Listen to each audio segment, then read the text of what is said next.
Hello everyone, I'm Brazen Eagle and thank you for joining me here. So, today we have an article about how the voting power of red states is slowly being diminished through what I would say indoctrination and replacement. So, from, of course, Breitbart, an analysis.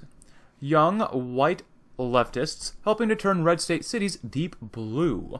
Cities in red states such as Texas, Georgia, and Arizona are becoming increasingly deep blue as a wave of millennials and white leftists move from blue state cities, coupled with a booming foreign-born population. As the 2020 presidential election nears, red state cities are seeing not only the impact of immigration to the U.S. with a national foreign-born population of 44.5 million, but of domestic migrations as young people and white liberals, or I would call leftists, really, flee hard-left states like New York, Illinois, and California. Texas, for example, is experiencing rapidly growing Democrat margins in its metro areas and cities, the Atlantic analysis notes. In the 5 Texas counties where Austin, Dallas-Fort Worth, Houston, and San Antonio are located, the Democrat voting margin has widened to almost 800,000 in 2018, far outpacing the Democrats' 2012 margin of a little more than 130,000.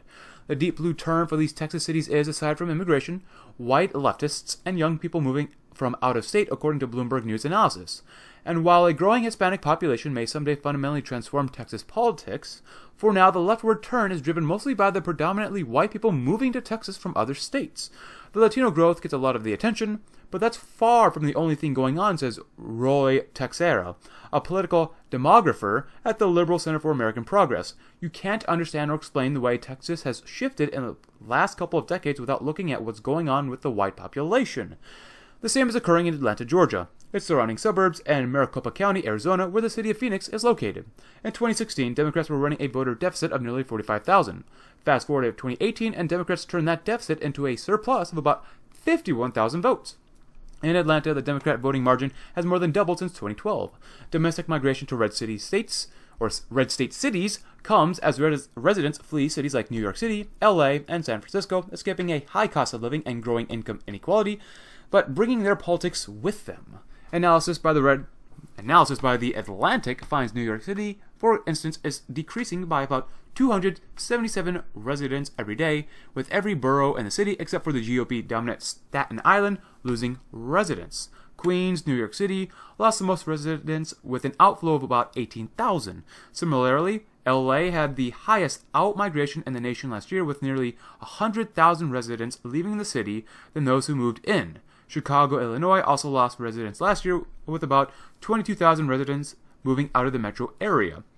While major deep blue cities in blue states lose residents, the Census Bureau reveals that legal immigration, where the U.S. admits about 1.2 million illegal immigrants a year, mostly from Central and Latin America, is driving nearly half of all population growth in the country.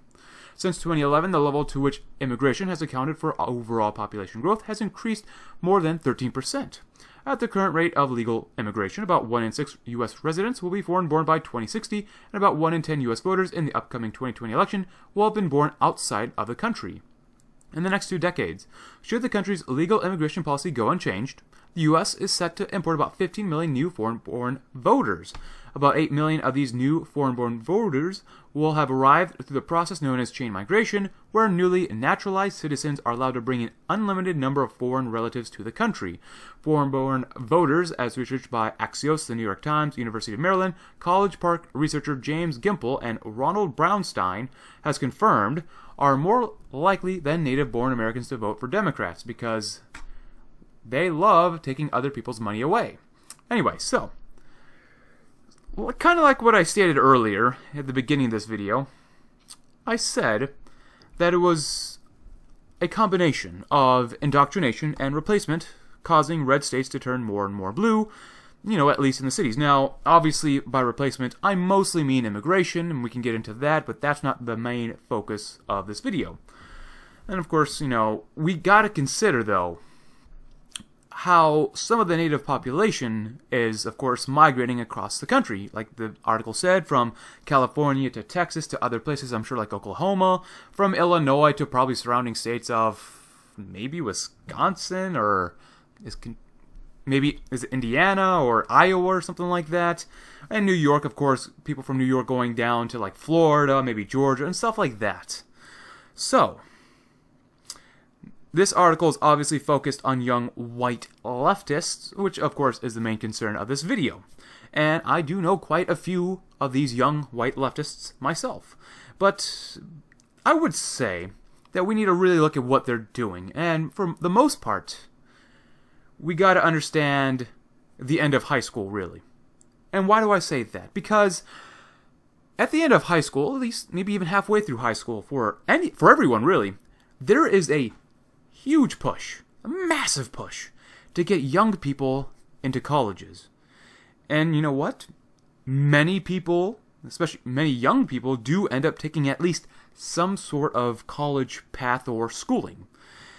That's a huge part of the problem. We all know that most, if not all, colleges and universities are pushing propaganda in their supposed education of the next generation. You know, many majors, including my own, had to take social courses, some would say maybe social propaganda courses, that ensure that everyone comes out thinking that we are all equal and we must push radical equality. You know, like I said, I know this because I had to take an introduction to multiculturalism class when I was an undergraduate. Now, I have to ask myself, was this course necessary for anyone in the class? No. Was it necessary for me? No. You could say that it was only necessary for one person, and that would be for the teacher in the class or the professor, because that person needed a job. While he was a nice guy, he still needed a job. This class was worthless. Universities, and of course those who are, we'll say, pulling the strings behind the curtain, are forcing normal people to take classes that they don't really need to push a social message. And in this case, it's radical equality on everyone. And you know what? That's how we get a lot of young white leftists, or even centrists, to move from blue states to red states. These young white leftists, or even just young white people, know that there are not a ton of jobs in these blue states, even though there's a ton of people there, and they know how terrible the conditions are in those states due to leftist ideology like San Francisco or LA or even Seattle, and that in red states, at least in the cities, there is opportunity for work. Now, I want to go back to the college indoctrination part. The real reason why so many people are deluded in thinking that equality must be achieved no matter what is because there are no counter-arguments or other points of view brought up to challenge the status quo in universities. Just think about it. There's no one really questioning the narrative on college campuses. There's always the push for equality, more equality. Everyone's equal except for some people. If universities were really places to develop new ideas, in consideration of all opinions, to find new methods of success, then we would hear a lot more debates going on about stuff that's going on in universities. Universities are the home of pushing social change for the worse. In general, universities and colleges, they shut down anything and everything that they do not like. You must push radical equality no matter what. Just remember, it just reminds me of Animal Farm, the book, where everyone is equal, where all animals are equal, except some are more equal than others. Because while universities claim to push for equality, or at least attempting to treat everyone equally, it's a complete lie, especially if you're a straight white male or even an Asian male trying to get into universities because you are too successful. And that's literally why they discriminate against people, even though they want to supposedly treat everyone equally. But anyways, I'm going to come back to my own experience in the undergraduate program that I was at school. Now, like I've said in an earlier video, in the multiculturalism class that I took, we were told to take one step back and examine society for what it is, what it did good, what it did bad, the injustices done, and how we have historically been an unfair, unjust system because we didn't preach equality. While that is a good notion, I say something different. The leftists don't understand is that while you only took one step back, you need to take at least 2 steps back, maybe even 3 steps back to see and regard how society is going. You have to take a huge step back and examine society as a whole, as a overall chunk. Oh, and it looks like my printer's having issues. But the leftists, they just like, just see how unfair and unjust we were. What I say, take 2 steps back, take 3 steps back, and examine, do we have a sustainable population for our country or for our society that will benefit generally everyone?